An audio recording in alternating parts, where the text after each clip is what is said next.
இயேசு கிறிஸ்துவின் நாமத்தினால் உங்களுக்கு என் அன்பின் நல்வாழ்த்துக்கள்.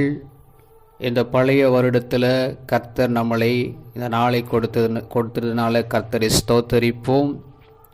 நம்ம 12 மாதமாய் கர்த்தர் பாதுகாத்தாரில்ல, அதனால் கூட ஒரு வசனத்தை நம்ம தியானித்து அதுக்காக நம்ம ஜெபம் பண்ணுவோம்.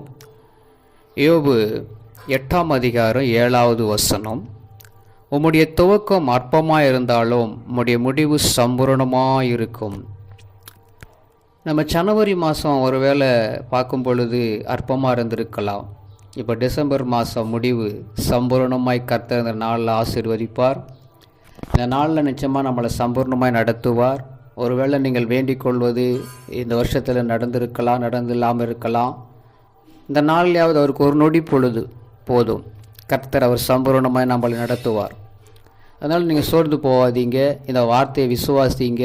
இந்த வருஷத்தில் நமக்கு செஞ்ச ஆண்டவர் நமக்கு செஞ்ச நன்மையை எண்ணி இந்த நாள்லையாவது நம்ம நன்றி சொல்லுவோம். ஒருவேளை நிறைய பேர் நீங்கள் ஜெபிக்காமல் இருந்திருக்கலாம், வேதத்தை வாசிக்காமல் இருந்திருக்கலாம், இல்லை எதுவுமே நீ கர்த்தருக்காக எதுவும் செய்யாமல் இருந்திருக்கலாம். இந்த நாளில் இந்த வசனத்தை நீங்கள் விசுவாசத்தை ஜெபம் பண்ணுங்கள்.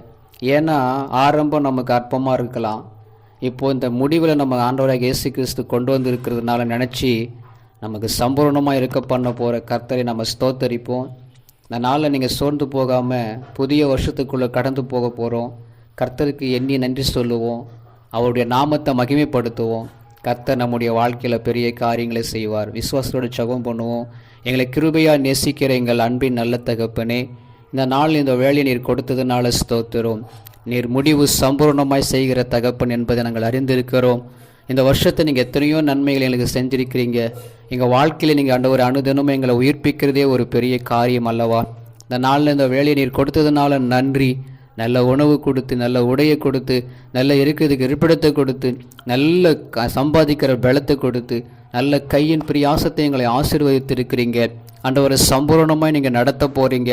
ஆண்டவர் இந்த நாளில் ஆண்டவர் அப்பா இந்த பழைய வருடத்தை நாங்கள் கடந்து போய் புதிய வருடத்துக்குள்ளே கடந்து போக கிருபை செய்வீர் என்று நாங்கள் விசுவாசிக்கிறோம். ஆண்டவரே, துவக்கம் அற்பமாக இருந்தாலும் உம்முடைய முடிவு சம்பூர்ணமாக இருக்கும் என்ற வசனத்தின்படி இந்த நாள் முழுவதும் நடத்தி எங்களை பாதுகாத்து கொள்ளும். இயேசுவின் நாமத்தை சொல்லி ஜெபிக்கிறோம் நல்ல பிதாவே. ஆமென், ஆமென்.